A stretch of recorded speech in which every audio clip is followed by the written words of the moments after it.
कल आपने कहा कि आपने ट्रंप के साथ नाश्ता छोड़ दिया, ट्रंप के साथ लंच नहीं किया, ट्रंप के साथ डिनर नहीं किया, आपने इतना कुछ छोड़ा है। लेकिन अगर दंगों की जिम्मेदारी लेते हुए इस गृह मंत्री के पद को भी छोड़ देते तो इस देश के साथ बहुत बड़ा न्याय हो जाता।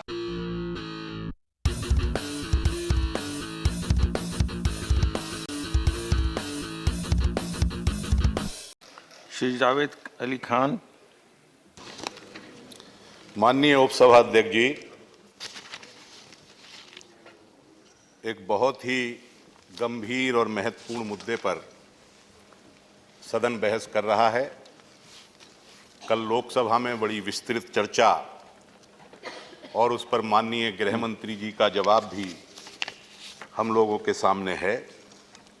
बहुत से सवाल हैं, इधर से भी आ रहे हैं, उधर से भी आ रहे हैं। एक सवाल साहिर लुधियानवी ने पूछा था, आज से कोई 50-60 साल पहले, एग्जैक्ट तारीख तो मुझे नहीं पता है। मैं उस सवाल के बारे में जब देखता हूं तो मुझे लगता है कि शायद साहिर साहब ने वो सवाल आज की सरकार से और आज के गृह मंत्री जी से पूछा था, जो 50-60 साल के बाद भी आज प्रासंगिक है। ए रहबरे मुल्को कौम बता, ये किसका लहू है कौन मरा, ये जलते हुए घर किसके हैं, ये कटते हुए तन किसके हैं, तकसीम के अंधे तूफान में लुटते हुए गुलशन किसके हैं, बदवक्त फिजाएं किसकी हैं, बर्बाद नशे मन किसके हैं, कुछ हम भी सुने हमको भी सुना, ए रहबरे मुल्को कौम बता, ये किसका लहू है कौन मरा। मैं चाहता हूं जब माननीय गृह मंत्री जी जवाब दें अपना, तो साहिर लुधियानवी के इस सवाल का जवाब भी आपको देना चाहिए।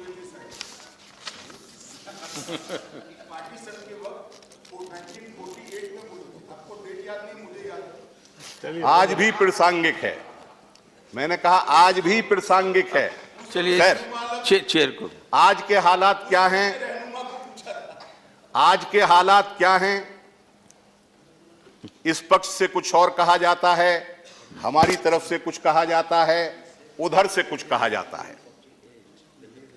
माननीय उपसभाध्यक्ष जी, मैं देश के एक ऐसे बड़े नेता के बयान को यहां रखना चाहूंगा, आपके सामने उद्धृत करना चाहूंगा, जिनका एक्रॉस पार्टी लाइन पूरे देश के अंदर बड़ा सम्मान है, जिनकी देश के प्रति निष्ठा पर, जिनकी धर्मनिरपेक्षता के प्रति निष्ठा पर, जिनकी लोकतंत्र के प्रति निष्ठा पर कोई सवालिया निशान आज किसी पक्ष की तरफ से लगाया नहीं जा सकता।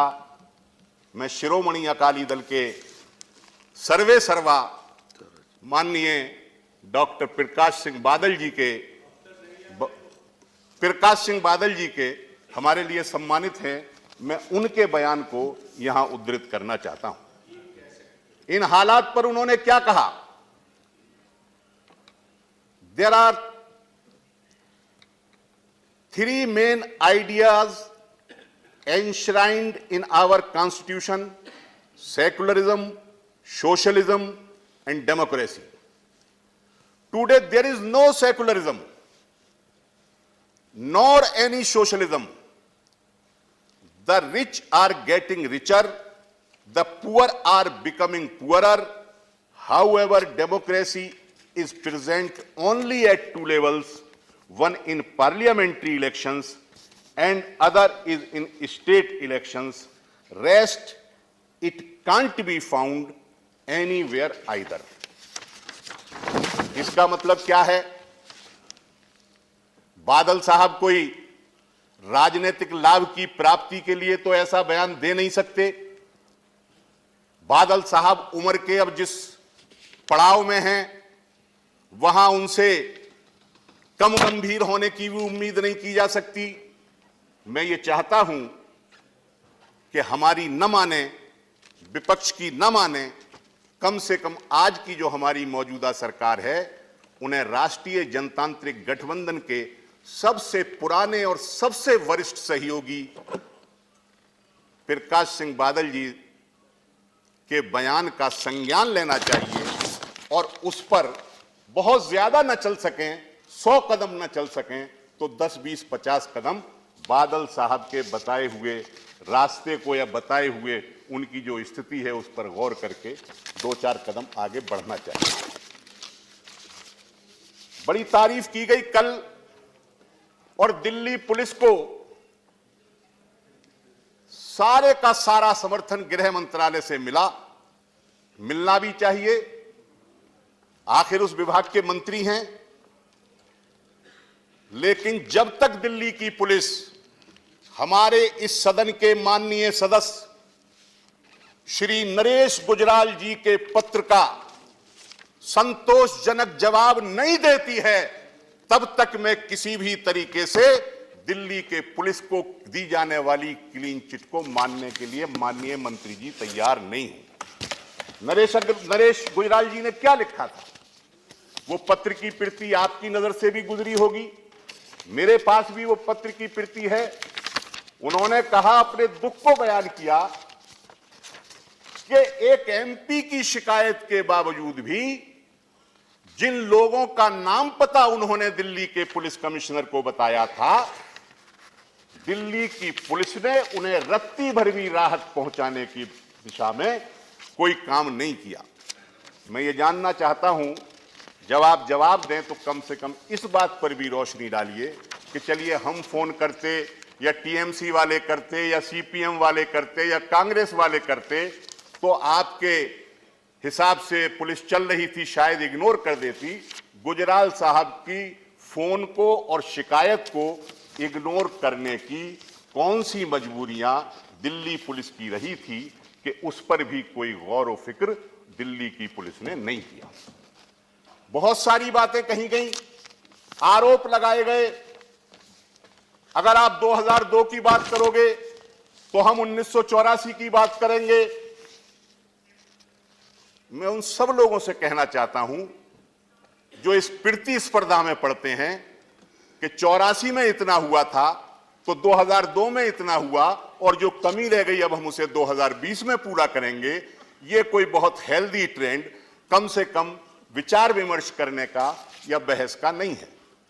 मैं कोई इतिहास में नहीं जाना चाहता और खास तौर से इतिहास में जो राजनीतिक लाभ के लिए कदम उठाए गए हैं या जो काम किए गए हैं, चाहे वो सांप्रदायिक तरीके से हो या दूसरे तरीकों से हो, लेकिन मैं इतिहास के कुछ ऐसे उद्धरण मेरे हाथ में है माननीय सभापति जी, और समय कम होने की वजह से मैं पढ़ूंगा नहीं, लेकिन मैं माननीय गृह मंत्री जी से कहना चाहूंगा और सदन से कहना चाहूंगा कि इन पर जरा गौर करें। 1969 अहमदाबाद का riot justice Jagmohan Reddy commission. 1970 Bhiwandi का riot justice DP Madan commission. 1971 थिरशेरी कुन्नूर जिले का है केरल में, वहां का riot justice Joseph commission. Jamshedpur 1979 का riot justice Jitendra Narayan commission. और कन्याकुमारी का 1982 का रॉयट जो हिंदू और क्रिश्चियंस का रॉयट था, उसके अंदर जस्टिस वेणुगोपाल कमीशन। इन सब कमीशंस की रिपोर्ट, उसके उद्धरण मेरे पास हैं, लेकिन मैं चाहता हूं कि आज देश के सामने होने चाहिए। इस सारे के सारे कमीशनों ने एक खास राजनीतिक विचार, एक खास राजनीतिक परिवार जो इस देश के अंदर तबाही और बर्बादी मचाना चाहता है, उसकी तरफ नाम लेकर के इशारा किया है। सब समझ रहे होंगे। और तो और कमीशंस के बारे में कहा जा सकता है कि ये साहब इनकी कुछ लीनियंसी किसी तरफ थी या इनका झुकाव किसी तरफ था। हमारे सदन के एक सदस्य हैं, अभी थे, यहां चले गए, एमजे अकबर साहब, जमशेदपुर के रॉयट के बाद उनकी एक बड़ी मशहूर किताब रॉयट आफ्टर रॉयट आई है। उसके अंदर उन्होंने तत्कालीन एक परिवार या संघ या जो भी कहिए उसके सरबराह का नाम लेकर के उनकी तरफ इंगित किया था कि किस तरीके से दंगों को संचालित किया जाता है। आखिर में सर, क्योंकि समय कम है और मैं समय हो गया, लंबी बात नहीं करना चाहता, मेरा है अभी तो समय है मेरे पास। अच्छा पूरा हो गया, माइनस हो गया। ओके सर, मैं ये कहना चाहता हूं सर, कभी बात कपिल मिश्रा की जाती है जो रास्ते खाली करवाने का दावा कर रहे थे, कभी चौधरी साहब हैं एक, वो कहते हैं कि ये सब बलात्कारी हैं, तुम्हारे घरों में घुस जाएंगे। एक ठाकुर साहब हैं, उन्होंने तो शूटिंग के आर्डर भी जारी कर दिए थे क्योंकि मंत्री का मुंह से निकला वाक्य आदेश होता है। एक साहब और हैं जो 15 करोड़ का दम भर रहे थे, वहां खड़े होकर के 15 करोड़ और 85 करोड़ कर रहे थे। और एक साहब हैं जो कई साल से जिनका वीडियो चलता है और वो 15 मिनट की धमकी देते हैं। वो चाहे गोली चलाने वाले ठाकुर साहब हों, चाहे रास्ता खाली कराने वाले मिश्रा जी हों, और चाहे वो 15 करोड़ वाले पठान साहब हों या 15 मिनट वाले छोटे भाईजान हों, मैं ये कहना चाहता हूं माननीय उपसभा अध्यक्ष जी, ये सब कुछ भी नहीं है, ये खिलौने हैं। और माननीय गृह मंत्री जी, जितनी चाबी आप इन खिलौनों में भरते हो, ये इतनी दूर तक जाते हैं, इनका अपने आप में कोई वजूद नहीं है। आखिर में मैं दिल्ली के सभी हिंदुओं से, सभी मुसलमानों से, सभी सिखों से, सभी ईसाइयों से, सभी धर्मों के लोगों से अपने पार्टी की तरफ से ये अपील करते हुए कि दिल्ली के सांप्रदायिक सौहार्द को बनाए रखें, मैं ये कहना चाहूंगा माननीय गृह मंत्री, आखिरी बात, कि कल आपने कहा कि आपने ट्रंप के साथ नाश्ता छोड़ दिया, ट्रंप के साथ लंच नहीं किया, ट्रंप के साथ डिनर नहीं किया, आपने इतना कुछ छोड़ा है। लेकिन अगर दंगों की जिम्मेदारी लेते हुए इस गृह मंत्री के पद को भी छोड़ देते तो इस देश के साथ बहुत बड़ा न्याय हो जाता। बहुत बहुत धन्यवाद। प्रसन्न आचार्य जी, आपके 2 मेंबर हैं।